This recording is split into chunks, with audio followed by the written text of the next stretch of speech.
Okay. Wandering. Lonely as a cloud. Where are a cloud? If you were here in March, you may remember that it was storming and freezing. But we went on with the poetry reading, and then the sun, a weak winter sun came out. Is this better, everybody? I think so. Yeah. Sounds good, guys? Sound people? Okay. Sure. And Timothy Williams will wind it up with Rob Catterton on piano. First off, John Duran.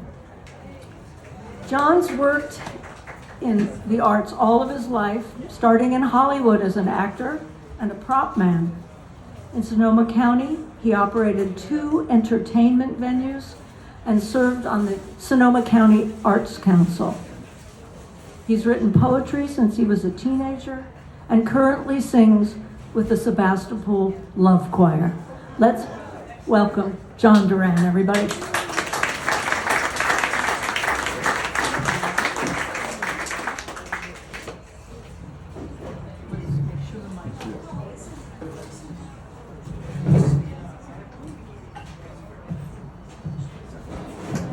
Well, what a crowd, huh? On a hot day. Give yourself a hand for showing up.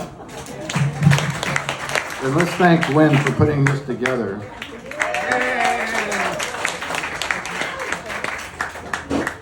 So I'm going to be reading haikus, and many of you know what they are, but just a brief description for those who don't. Haikus are a form of Japanese poetry, typically 3 lines, 17 syllables, 5, 7, and 5 syllables.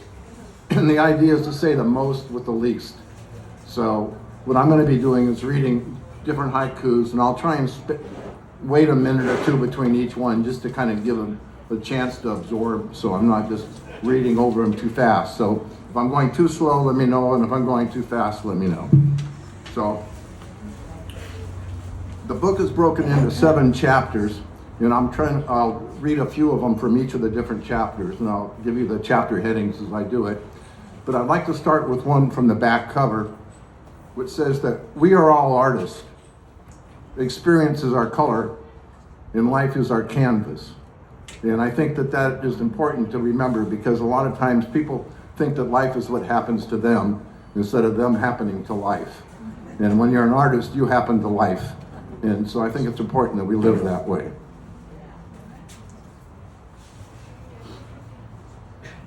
So the first chapter is called Nature.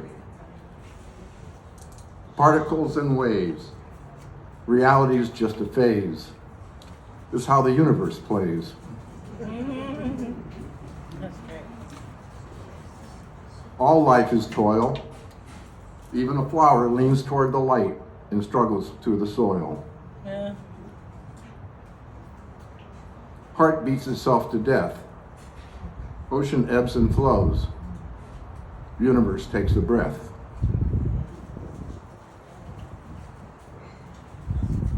Full moon floats on lake.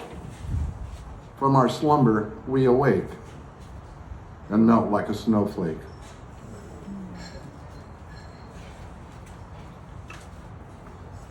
Sun sets in slow motion. Silence roars like an ocean. My heart soars in devotion.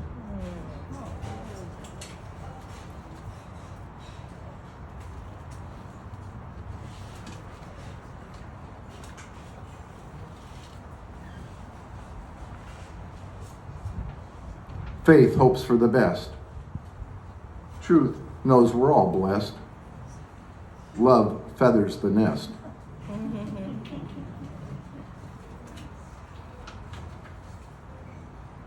All moments in time, strung like laundry on the line, just states of our mind.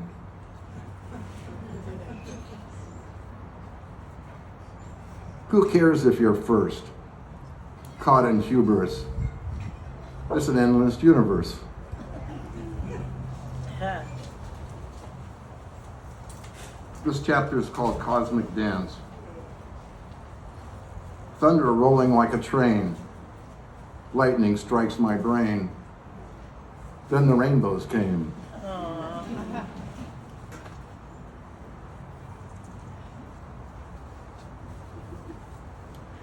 We seek purity, strive for security, and slip into obscurity.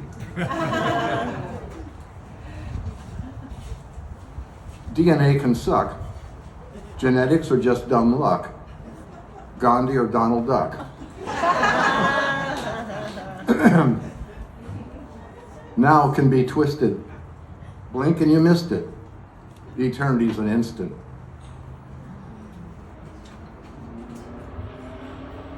We struggle and fight to do what is right. Fruit falls from the tree when it's ripe. Scared to death of life, scared of life to death. Every moment is all that's left.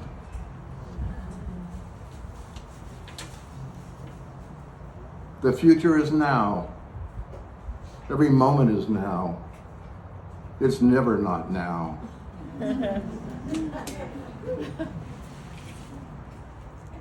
To hide our insecurities, we mask our vulnerabilities with hostilities. Blessed to be born, no choice when, where, or the form. Just rejoice and perform.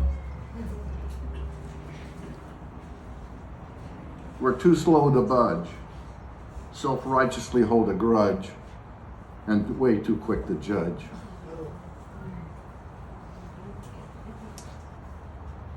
Hearts broken open, when no one feels like coping, love's always hoping.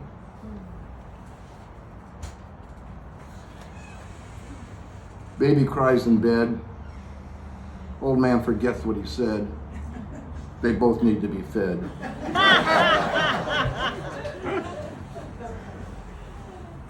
Love's a baby's cry, love's the moment we die, love's the spirit that flies.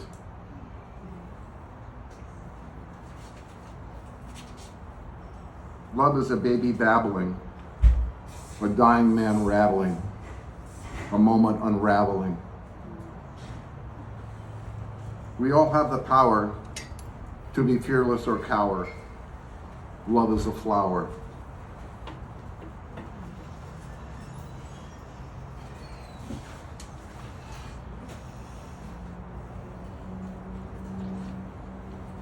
Our death is rebirth, as sure as the sky and the earth, our stardust and surf.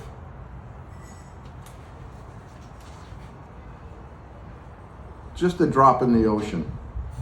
Where do we get the notion that we're a separate motion? Wisdom beyond thought. Go where there's no reason sought. Be a psychic astronaut. Don't be a hater. Soul's much greater. Light loves Darth Vader. Don't be a hater. Soul's much greater. Light loves Darth Vader. Whose God would dream this, so filled with meanness, religious extremists? Murder in the name of gods, barren as blood-soaked sod. Righteousness is just a facade.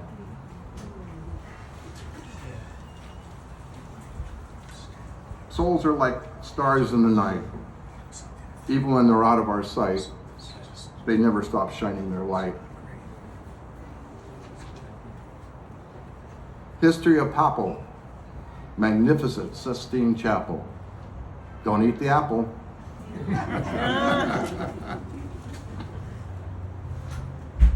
War makes me vomit. Buddha, Christ, and Muhammad never would have bombed it.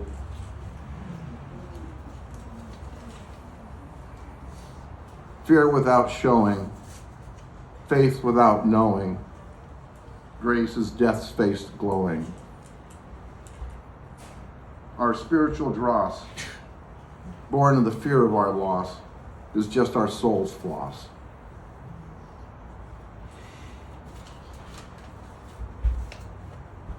History calls them greedy. Indian lands roam freely. White man calls them treaties. Big game hunters, who rape and plunder, beware of karmic thunder. Promises broken, genocide spoken, here's your land token. You gotta be joking.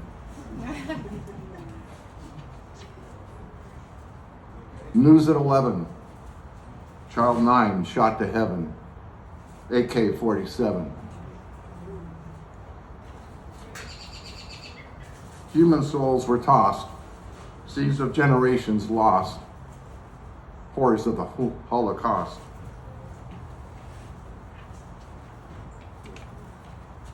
Forget how it's always been, divided by us and them, is too high a price to win. Young men, old nation, the ultimate sacrifice, abomination.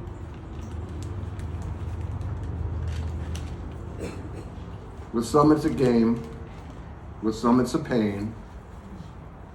We drag our own ball and chain.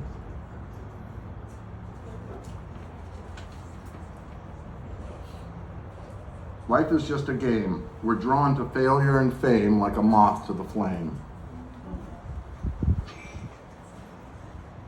Wild game hunted lame, once great herds, now none remain. Trophies hang in shame.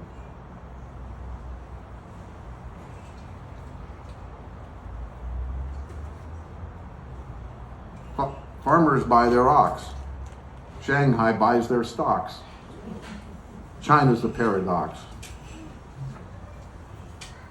Baseball's a great game. Fail 7 out of 10 times, they put you in the Hall of Fame. So I'd like to end on this. What everyone knows, and history clearly shows, is we all decompose.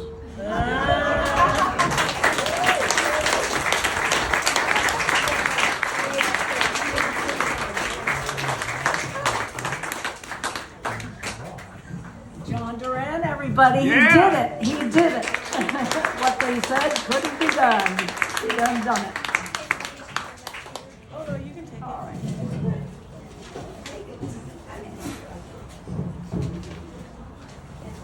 Briahn Kelly-Brennan is our next reader. She's a member of the Monday Morning Poets and has published in several anthologies, including Reverberations 3. She's delighted to be an old, non-binary, lesbian femme poet and delighted to be with us today. Thanks, everybody. Briahn Kelly-Brennan.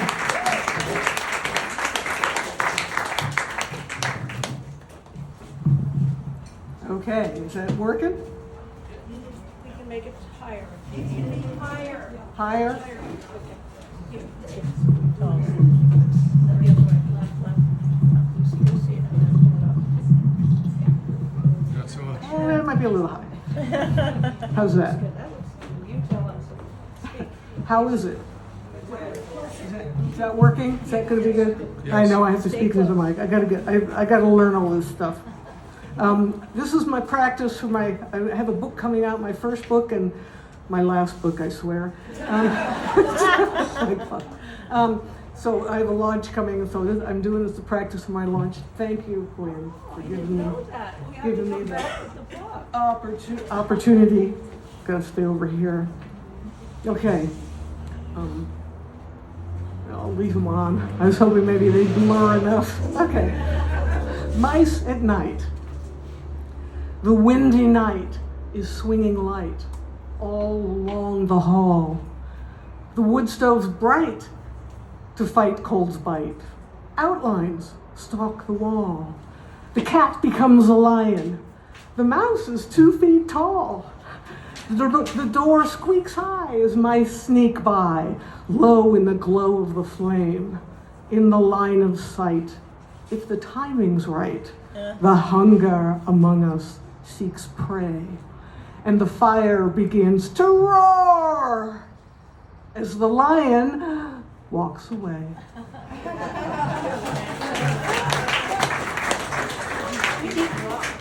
There's scotch tape on the piano. So that was a poem about indoor wildlife, and the next one is about outdoor wildlife. Consumed. Desire, as big as the valley, when flat orange light hounds the horizon. In the reckless shadows of coyote brush, through the timid clatter of reed grass, among manzanita's hasty leaves, here and now, the purring of untamed teeth. Orange light hounds the horizon, through the timid clatter of reed grass, an endless feral seeking. That soft bit of gray or brown. In the reckless shadows of coyote brush, among manzanita's hasty leaves, behind, between, beneath. Desire.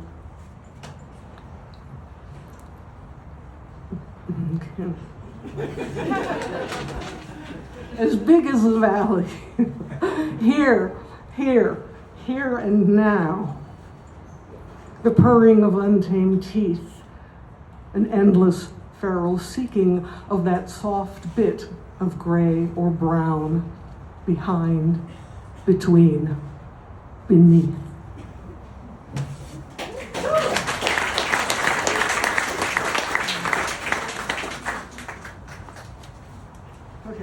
So the next few poems are very short poems. I call them splat poems. They're just a couple of lines long. So I'm going to do 4 of them. 1, millennia. Because the earth moved mountains, white egrets drink pure fallen water from this cup of rock. 2, ice. Today comes up cold, pours blue all over the afternoon, where white bears walk on hard water. 3, Sacramento Wildlife Refuge. 10,000 cranes lift as one, dizzying the sky like fish. 4.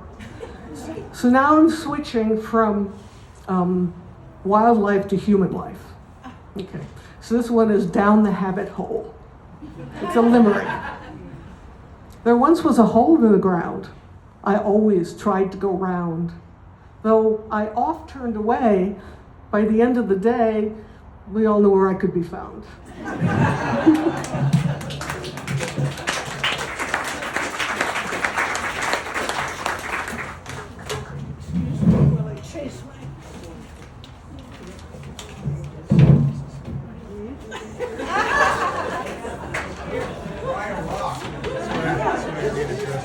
Clowns go bowling or something. I mean,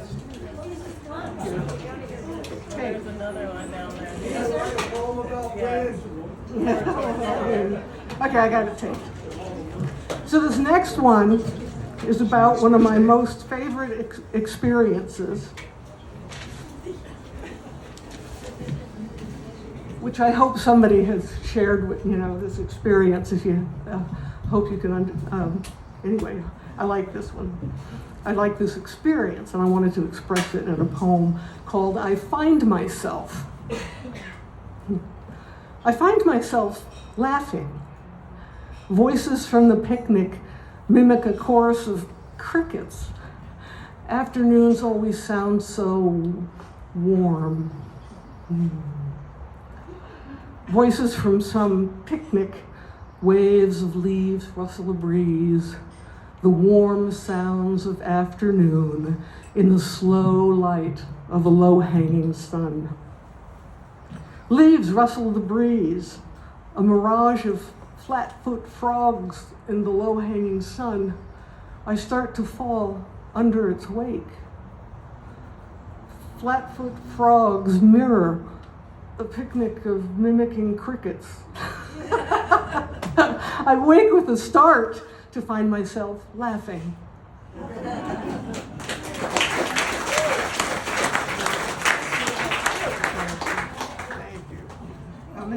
else had that kind of experience? You know, you just sort of drift. I love that. And what's cool is the older I get, the more often that happens.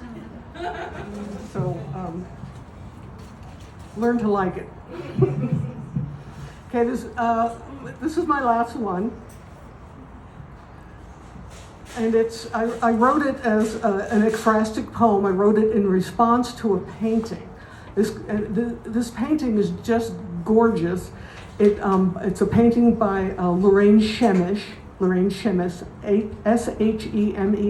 If you go to her website, you'll see she does these incredible paintings. Much of them are about water, and what she does with water is totally amazing. And then you multiply by 10 to see it in person. And I had the privilege of seeing it in person at the Sebastopol Center for the Arts. And the Sebastopol Center for the Arts is a wonderful organization. I'm out as a tightwad, and so I don't pay or buy for anything, but I do pay for my membership at Sebastopol Arts because it's such a fabulous organization. Please check it out. So the painting is of the back of a woman in a pool, and she's moving, and there's just water and bubbles and all this kind of stuff. It's fabulous. So like the painting, my poem is titled Plunge. Plunge. Mind like water, muted and slow, sensing vibrations, a memory before words, twist and turn like the fish you used to be. Released from Earth's weight, feel the body as we remember it. Held by water's soft persistence, twist and turn like the fish you used to be. Breathe in deep, breathe out slow. The world expands to here, to now. The need to find meaning dissolves.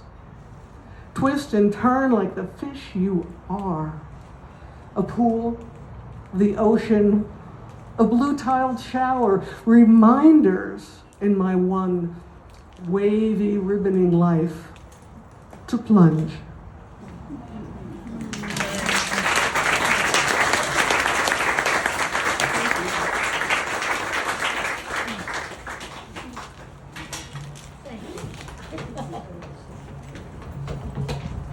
Okay, one more time for Briahn Brennan.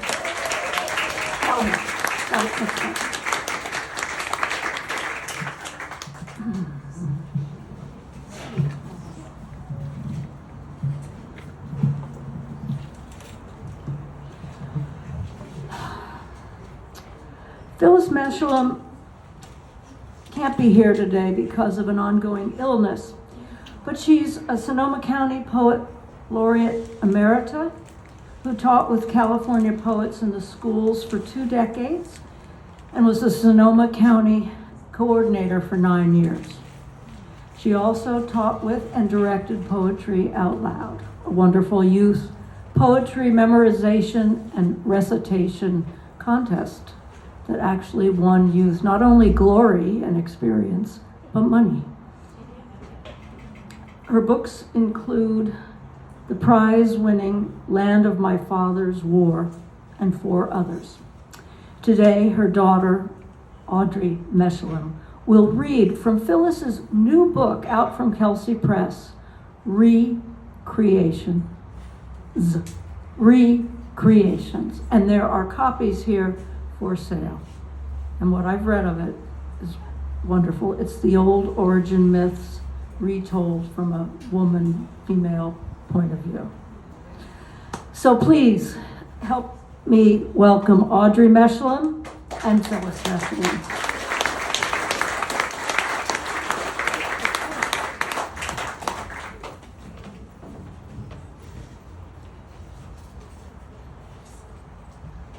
Hi, good afternoon. It's a good height, great. So yes, thank you, Gwynn. I'm Audrey, here to read on behalf of my mother, Phyllis. who, as many of you know, fell ill about 5 years ago with a really devastating neurological disorder, which is the reason why she's not here to read on her own behalf. So it's my honor to read for her. And this February, her latest full-length book of poetry, Recreations, was published. As a book, it is at least 10 years in the making, although, as Gwynn mentioned, it does also stretch back much further to our very origin myths and stories, and strives to reimagine those stories, rewriting and recreating the roles of women and nature and people of color, so that perhaps we may recreate this world and its possibilities. I will begin with the first poem in the book, called Goddess's Dream. The black new moon of my belly is set in a crescent of shine, and from it, a boy, a girl, will soon come forth, more or less in my image, of course. They are now fish-like, may they always recall their slick gill slits. Come their time to crawl, may they be tutored by beetles and moles, their time to run, likewise by deer and a foal. May my daughter grow strong as my son, never shoved from her place in the sun. For I have dreamed of weeping women and deadly warriors, and have seen the universe split open, crack into stars, into Venus, teardrop, blood drop of Mars.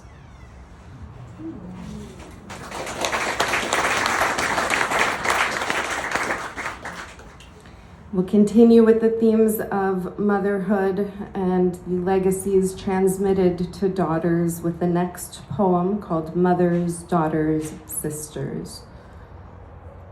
It begins with an epigraph from Aeschylus, from Eumenides. The mother is no parent of that which is called her child, but only nurse of the new planted seed that grows. The parent is he who mounts. 1.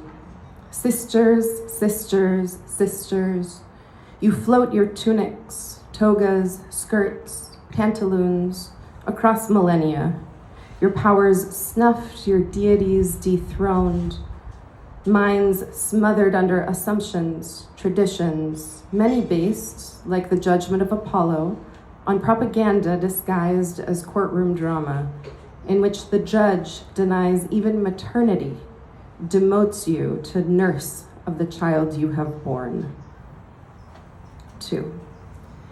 Here's the deal. Agamemnon assembled an army, brought them to the grim, gray, harsh rocks of a coast, to the glass-blown ocean heaving and revealing, but with no wind to snag the sails. The men grew restless as waves, so Ag appealed to the gods. Artemis answered, said, nothing would do but to sacrifice his daughter, a pearl of a girl who must die on the pyre, so the war effort could move forward. 10 years. Agamemnon survived the war, but not the plot by his wife and her lover to avenge the girl. But wife did not survive vengeance either, meted out by their son. The Furies were furious over the matricide, but Apollo, him again, defanged them with his judgment. Woman, if you, my mother, let's say, want to be the judge, captain, playwright, poet, philosopher, what if you seek to author more than golden books, cookbooks, paint more than the canvas of your face, create something that will last longer than dinner?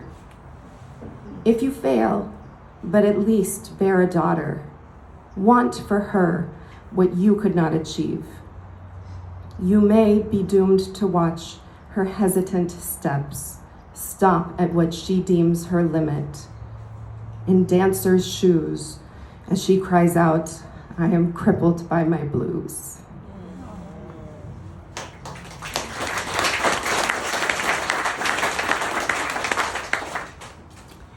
The next poem comes from The second section of the book, titled Firebird on a Changing Globe, which has a thematic focus on the earth. There are a lot of disasters to choose from in this section: fires, floods, and that of this next poem, O Gulf, about the 2010 oil spill off of the Gulf Coast. The Deepwater Horizon drilling rig exploded off the Louisiana coast on April 20th, 2010, killing 11 workers and spilling about 210 million US gallons of oil. Then, as dawn brightened and the day broke, Grendel's powers of destruction were plain. From Beowulf, translated by Seamus Heaney. Oil painting of turquoise dusk, sun setting on salmon waves, scaly waters, scaffolding, giant human-like form floating, balancing a beacon. At sea's floor, silica crust punctured, cement seal exploded, spewing underwater tornadoes. Sunset dot, a rouge of sun, rig figure fire masked, flame heads flared, charcoal bones collapsed, sank, wave wetted. Real human forms plunge into wet eternity.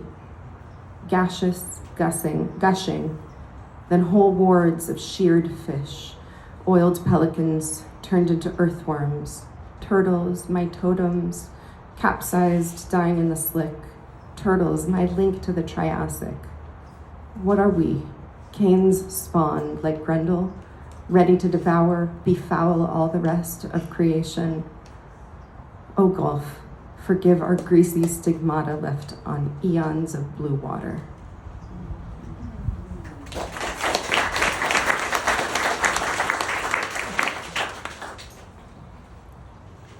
Okay. I'm going to try to fit in 3 more.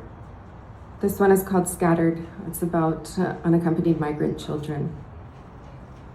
It also begins with an epigraph. Very clearly, violence is a huge driver of why these kids and other Central Americans are coming. Lisa Friedman of Kids in Need of Defense. They are unquiet angels of this age, groomed with wind thorns. Their baby talc is desert dust. Some ride their nightmares on train roofs like river rafts. Some drag a garbage bag with change of clothes. Most are soda bottle fed, those bottles refilled with whatever fluids, sewage, diesel-laced water. They come accompanied or alone. On these shores, rude stores of manna, cages for the refugee. Scatter the letters, but will they speak truth? Shatter the sunglasses of the masters of force. Can't they see, at least darkly, what is plain, the human vessel containing pain? Like Jose, sobbing over the stick figure photo of his family, his mustachioed papa forcibly split from him at the border before he was flown to a Minnesota home. Like Andres, always training one eye on the person in charge, the other looking for his now vanished mother, his brother with bullet holes, his sister's ghost. Asylum is no longer asylum, but abuse. Domestic, gang, political, is still abuse. Unquiet angels of this age.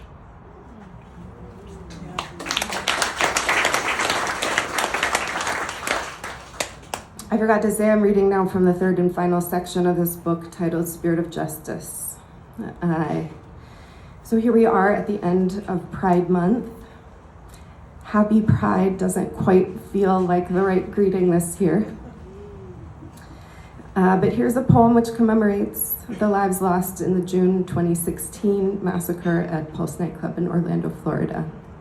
May their memories and those of so many others we have unjustly lost before and since be for a revolution. Among many days of the dead, June 12th, 2016, when a gunman shot and killed 49 individuals at Pulse, a gay and Latinx nightclub in Orlando, Florida. 2 slender men with tan bodies, tank tops, tattoos, console, embrace like trees entwined. These 2 telegraphed the story on national news and endure in the grove of my mind above a scattershot of the fallen. Can I speak the names behind the names?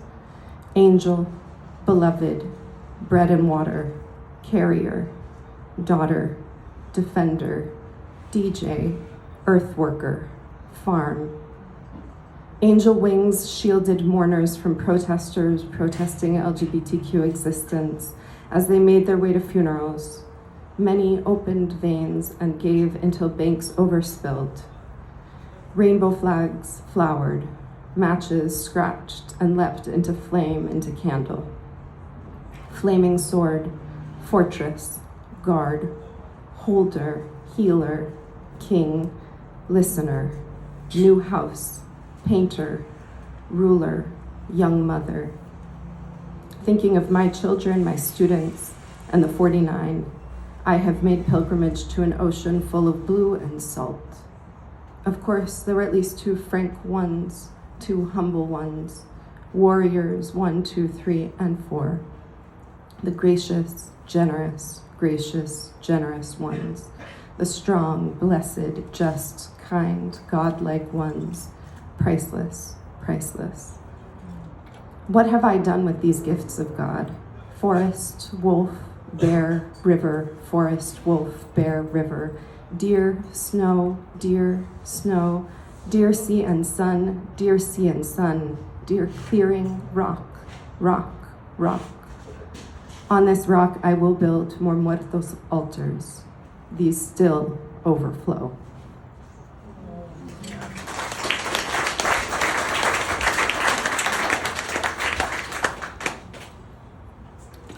I do want to try to end with hope. The 2 things that my mom was most adamant about sticking around to see brought into this world were this book and her granddaughter, my niece. And what a world they have been born into. One of the most painful things for me about this present confluence of my mother's physical decline and this historical moment that we did not choose but are living nonetheless is knowing that the causes dearest to her are the very ones that are being viciously pushed back, and knowing that she will not live to see the world she dreamed and fought for, and which for a time seemed like it was drawing closer. Now not so much, right? But the seeds and sprouts that my mother labored to bring into this world continue on. We continue the work, and we will fight, and we will hope that the world will surprise us again. This is called Dear Editor for Christine Blasey Ford. There's my grandma waving from the train window, smart, probing. What was a girl like that, born in the 1880s, to do? Write letters, some to newspapers, teach Sunday school. When she died, I hid a few letters in the attic of her house so something of her would remain. She speeds past. There's me at 24 in therapy. The couch flashes past like a train car. The girl is bright, insecure, not pretty. The therapist is her father's age, promises sexual liberation, freedom from self-doubts, says he knows what she wants, what she's wanted for a long time. She thinks, I do? I have? The train speeds along, driven by a patriarchal God. I see a train car paneled like the Senate hearing room, and Dr. Blasey Ford raising her hand, swearing her truth, shy but certain, in the chambers of power, like Susanna of the Book of Daniel. There's Susanna covering herself with her shawl while the lecherous elders leer, plot to extort favors. There are Rebecca Nurse and Martha Corey of Salem, shaking their heads, loosened by the noose. Anita Hill presses her face to the glass to see if anything in the landscape has changed. I see myself in the window of my laptop, typing, writing letter after letter, one for grandma, one for mom, one for auntie, one for each daughter, sister, girlfriend. All the letters are for the women on this train, or anyone carrying these scars. Like a speeding train, I aim letters to papers across the country, trying to ghostwrite a reckoning. Thank you.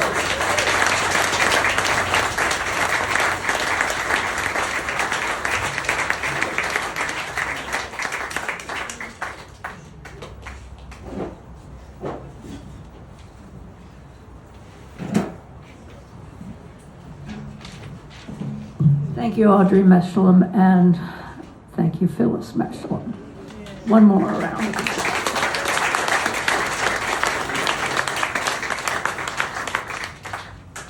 Okay, we're going to wrap it up with poet Timothy Williams.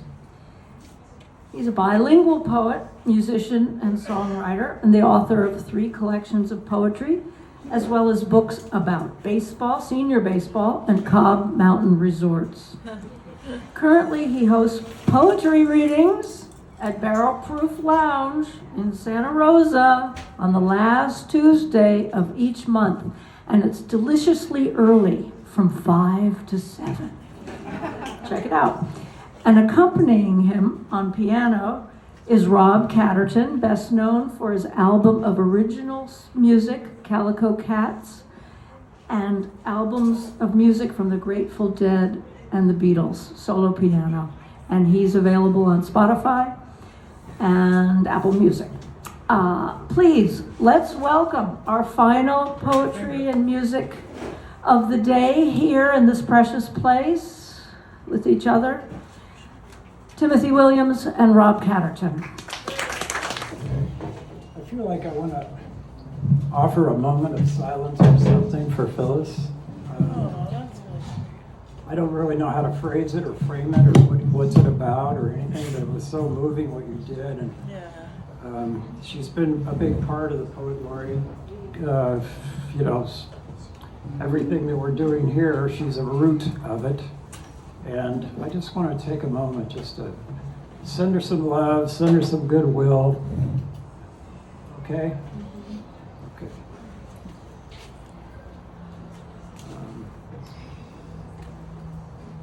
I'm going to start out with I play senior baseball. Senior Baseball League, Redwood Empire Baseball League from 1990 to today, actually. This one is kind of a look back on the spring. It's sort of my own farewell to spring. It's summer now, and spring has so many dynamics in it. It changes so fast, and so many things come alive. And you really can't, it's hard to capture. But it's called Baseball Winds of Spring.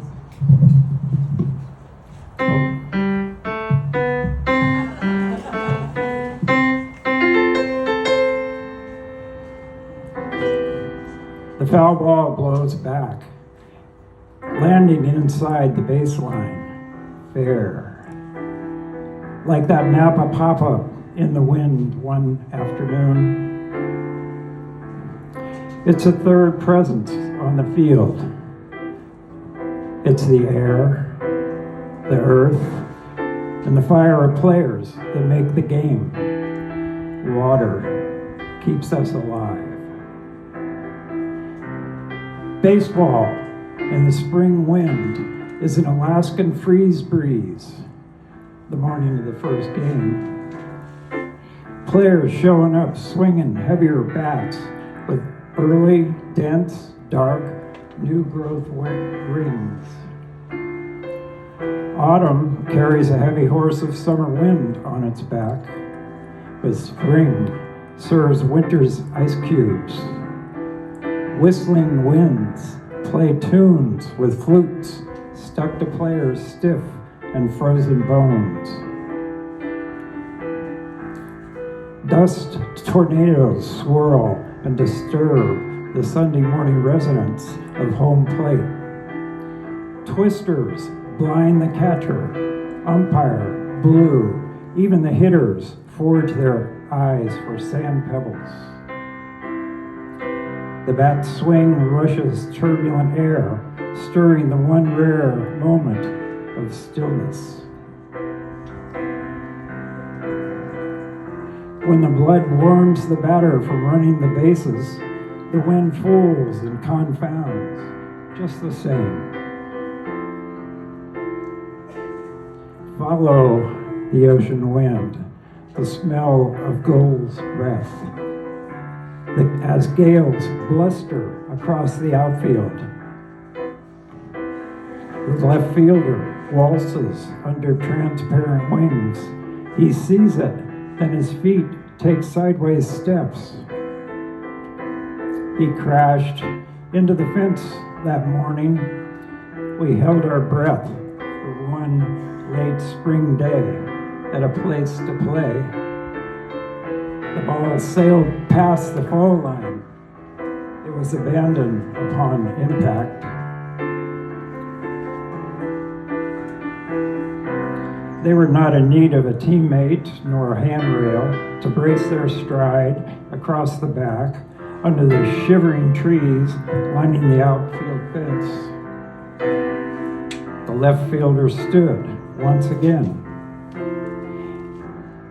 In less than a few seconds, it took for the jumble of darting blackbirds to spiral from center field into the hollows of the grandstands.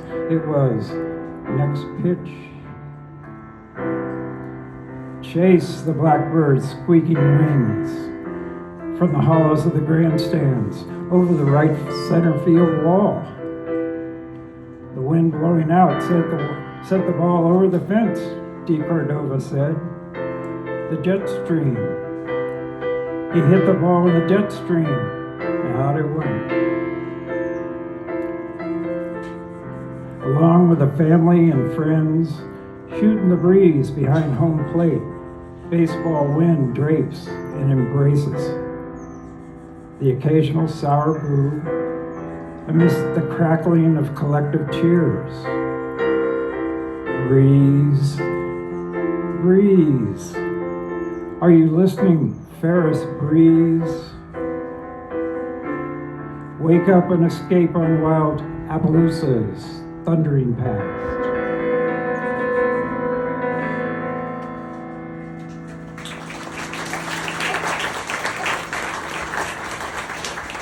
I brought him along for moral support, a couple of teammates from a while back. So, gotta have them with you. It's not a solo gig. The piano's a little loud. The piano's a little too loud. It's hard to it's overpowering me. It's beautiful though.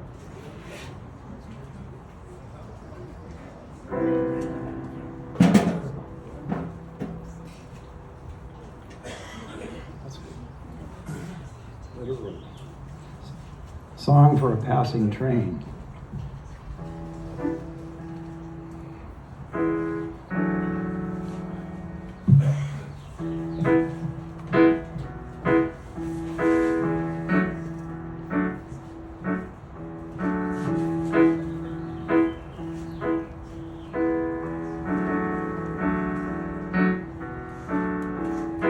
You see a lot of things on the train from Emeryville to Truckee.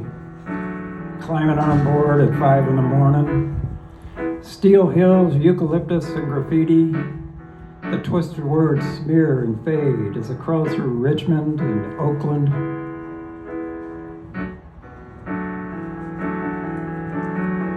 Traveling low, California zephyr curls the marsh waterline, bends the reeds along the jump pile bay.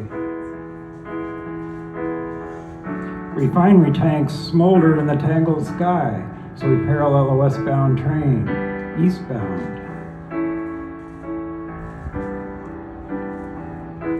Fishing lines light upon still water, sweaters peel off.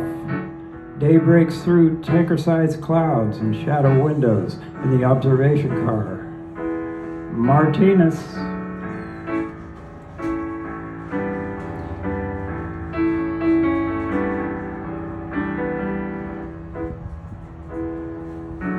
Cherry orchard drains muddy water from an irrigation canal. Rolling fence lines and trash heaps over the backyards.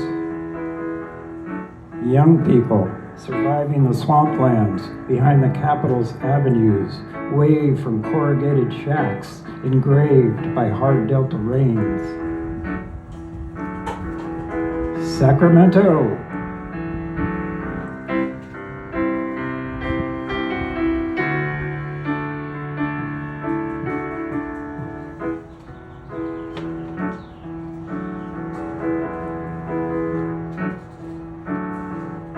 The Capitol shrinks and the hills roll forward to mountains as we climb past Auburn on track for Colfax. A faded Rose Hotel stands boarded up on the corner, oozing sap as if waiting for the right investors to ravish her. It's restoration time for the Madame Ooze Hotel.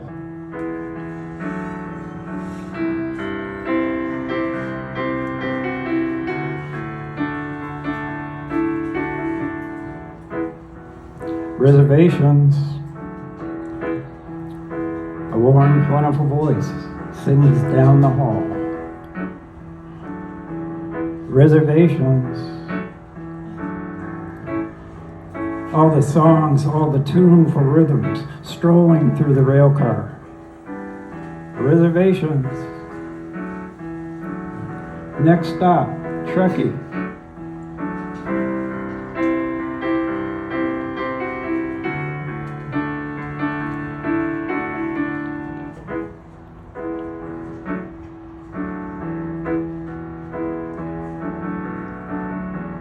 In the hotel room, I unpack my tidy life under a painted robin fountain lamp and listen to the night's steamy winds. Growling like a saxophone, another train slowly rolls smoothly by, like a midnight soldier playing blues shuffle.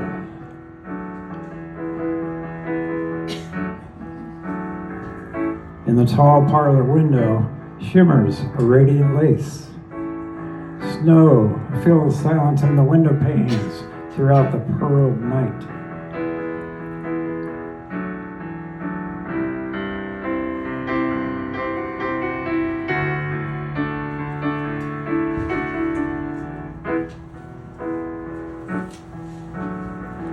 Southern Pacific slides past the dawn, flashing yellow fire. Driven time away like an all-night candle. Like an all-night candle. Like an all-night candle.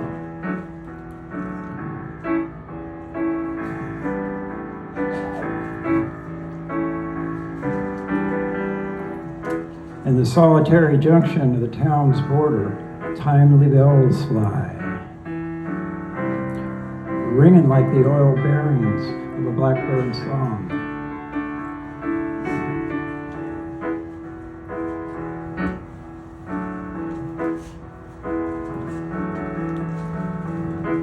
At first, you can hear the low murmur from the sky down the tracks.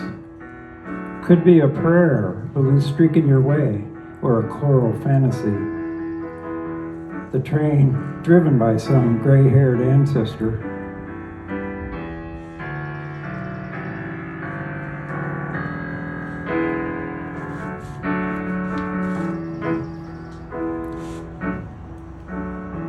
Southern Pacific plows through the storm-packed roads, back from a treacherous eastern run, donned in a long snowy overcoat, leading devotees of rings and grease and brassy underbellied orchestras, singing and dancing down the long halls and rail cars, playing those old soul songs, working the way west.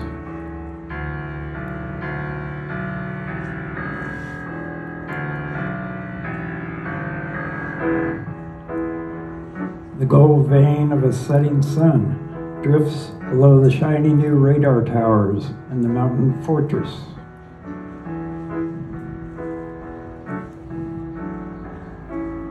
It is night now. Everything works. Oh, the world is greased.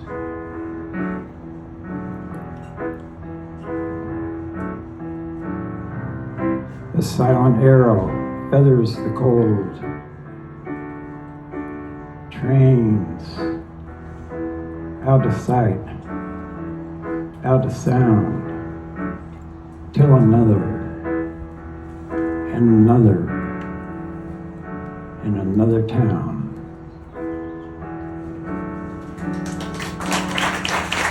Rob Catterton.